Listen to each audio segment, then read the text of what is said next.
into this video. What we're going to be doing is we're going to be working on a makgeolli recipe.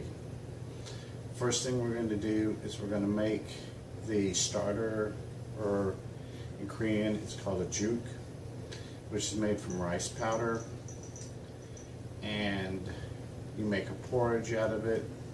Then you put your yeast and other things into it, and we'll go through it as we're going through the video.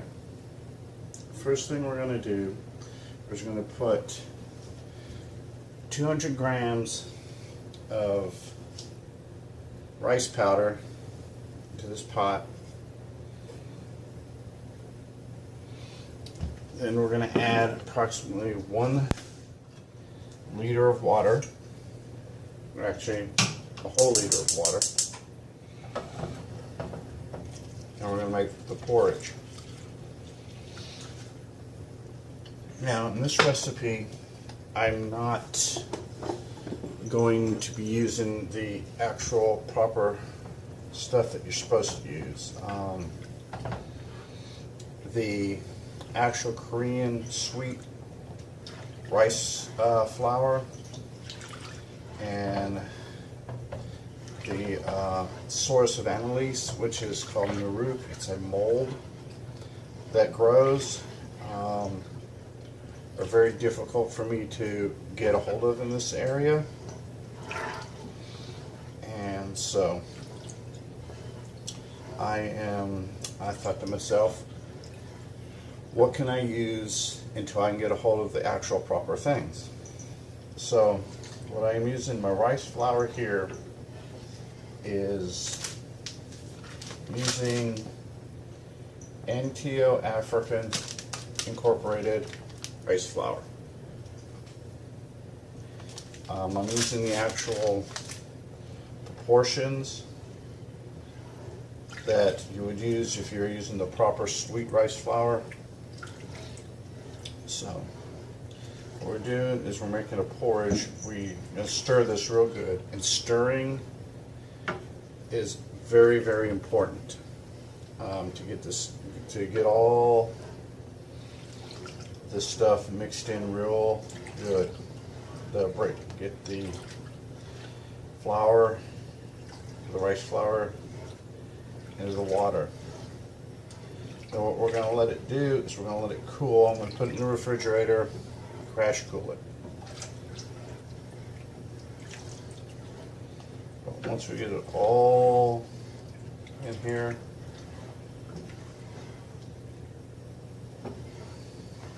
get mixed in real good, kill the heat. The rice flour should absorb the water, and when I remove it from the refrigerator, it should be this gelatinous goo paste stuff. Just stick this in here for right now. So I'm going to turn the camera off for a minute to get this in the refrigerator, then we're going to move on to our next step.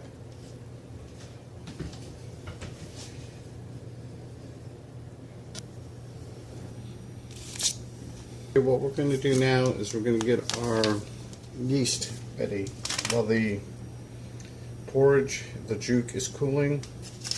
And what I'm going to do, in the absence of the nuruk, like I said earlier, is it's a mold that grows. What I'm going to be using is Gluco-Amylase, which that's what the nuruk is fortified and contains a lot of the amylase needed to break down the starches in your rice and stuff to convert it to sugar for the yeast to act on. This is a 10-gram packet, and we're going to go ahead. I'm going to use a stir plate. You can use a cup, a measuring cup, and a spoon, but I've got the stir plate, so that's what I'm going to use. Hold on a second. This is not easy opening like it said it was. So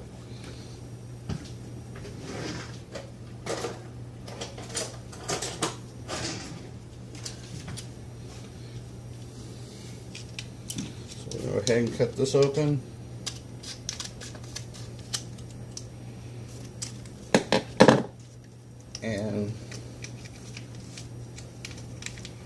going to turn on our stir plate.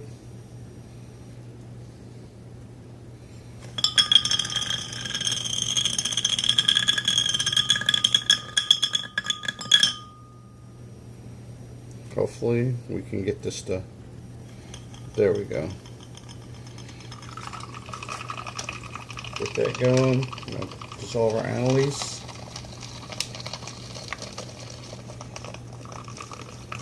I'm going to let this get mixed in real good. Hold on. Let that go for a second. Get it all mixed in real good. Forgot the measuring utensil. And that should be mixed fairly well. Now I'm going to add a 1/4 teaspoon of distilling yeast. It's a little bit heaping, but we're going to let that get mixed really good. And once the porridge, I just lost my stir bar, I think.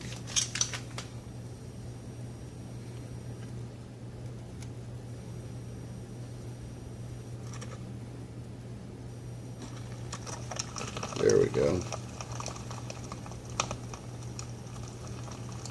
I'm trying to speed up a little bit. We're going to mix this. We're going to put it in our fermenter, which I have here in the corner. This is going to be our fermenter. I just unplugged it, I think.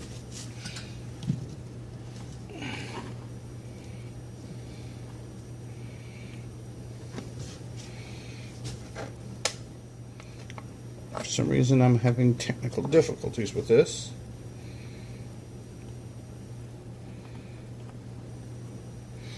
Okay, but anyhow, we'll figure this out here in a little bit. This is going to be my fermenter. Let's set this here.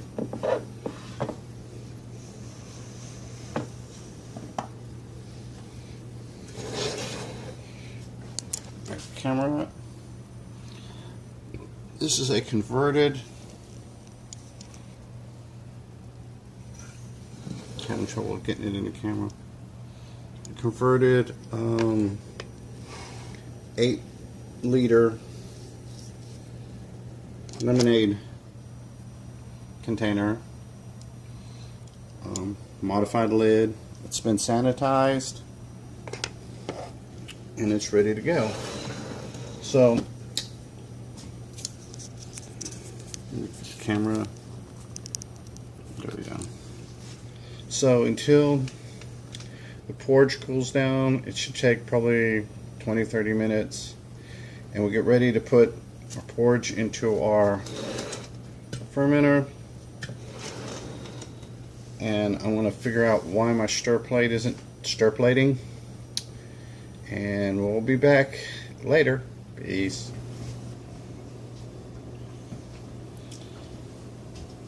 Okay.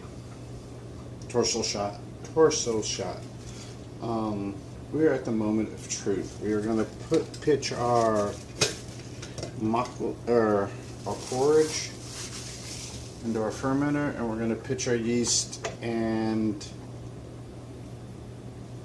Amylase mixture. Find my utensils. Okay. Something I need to correct from earlier in the video. When you're stirring your making your rice porridge, you keep stirring it till it thickens while you're stirring it. Then you put it in the refrigerator or a bowl of ice water or ice in the sink or whatever, or you just let it standing cool. That was misinformation on my part. I'm sorry, I got ahead of myself. I will probably try to put a citation in early in the, when I make that mistake in the video, but I'm saying it now in case I forget to do it. So, what we're going to do is we're going to scoop all this into our fermenter.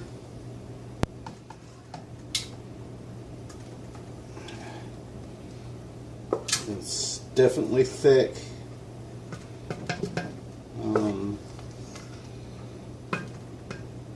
Get in there. Try to scrape out as much as this as I can.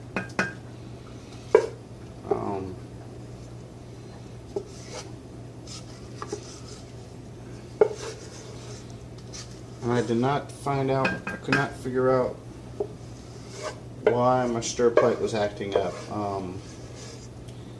Maybe it was just having a bad day. So, get this off. Put this in here.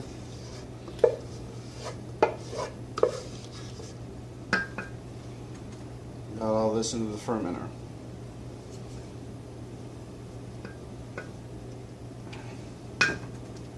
Okay. Set that out of the way.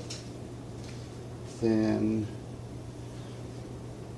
I'll take this. I'm going to remix the stuff here. This is my yeast and Amylase, a little bit of water. And off camera, I did throw in a little pinch of nutrient. So take this. Just stirred up real well because I want as much of that goodness in there as I can get. Dump it. Get that all in there. Then we're going to take our stir stick, which has been sanitized. Go ahead and set this up here so you can see. This is the new thing. We're going to give this a really good stir. Get this all mixed in here real good. And in about, I use a little bit extra, more water than what the recipes that I've seen call for when I mix my yeast and my Amylase together. But get this all mixed in, get it in there.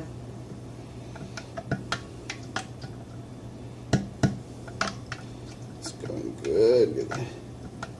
Get it all mixed into the cords real good.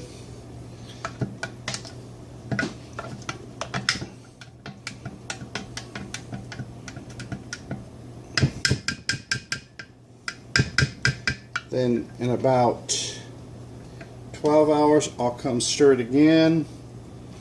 Then at 24 hours, I'll stir it again and put my first batch of rice in it. Put my lid on. Put this back down here. And the different ways I've seen people check the fermentation process is light a match, and stick it in, and if it's still releasing enough carbon dioxide to kill the flame, it's still fermenting. I'm not going to do that. I'm lazy. But what I am going to do is I'm going to take me a bubbler, take it in a sanitation solution, a little ball here of sanitation solution, dump it in my bubbler. Cap on my bubbler, and put my lid on top of the bubbler and stick it into my modified top. And that way I can tell simply by looking at it that my fermentation process is going on. Like I said, this is kind of a faux makgeolli. Let me turn this a little bit better here. It's a faux makgeolli because I'm not using the proper things to do the makgeolli. Hold on, I have to turn the camera off. I'll be right back. Okay, I'm back. I just had a temporary thing that had to have a pause in the camera, but good thing for editing. There's a really, really good YouTube channel done by a man named Jeff Rubidge. I hope I'm pronouncing that correctly. If you watch this video, Jeff, and I've mispronounced your last name, please correct me. Just dumb hick in the South. So, but no, his channel is a really good channel, and he has many different makgeolli recipes and how-to. He makes what looks, other than 2 or 3 real small, minor changes, he makes a fairly traditional makgeolli. Like I said, this is a faux makgeolli. What I'm making, it's stuff I found locally at the supermarket that was inexpensive. One thing I do agree with him on is he uses Red Star Premier Blanc yeast, which is a really good champagne yeast. I decided to use distillation yeast simply because of higher octane or higher alcohol. In the South, we like our alcohol. It's just not some of us like it way too much, but that is neither here nor there. But like I said, go check his page out. I'll put a link in the bottom in the description to it. He has really good information. If you're interested in making makgeolli, please check it out. It is well worth your time and effort. So we're going to let our starter or our porridge set. Like I said, when I was dumping it in 12 hours, I'm going to go and mix it, stir it again, and at about 24 hours we're going to steam our rice and put it in. I'm going to be doing a multi-stage brew.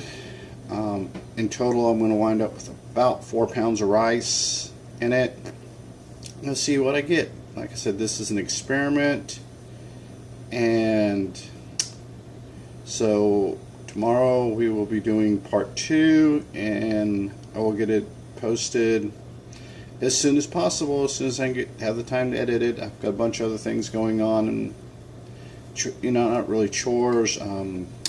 Getting chicken coop ready for putting chickens and all that good stuff. So it may be a few days before I get part 2 put up, but part 2 is going to actually be 24 hours roughly after this video was made. So you guys take care. Better brewing. Love. Peace.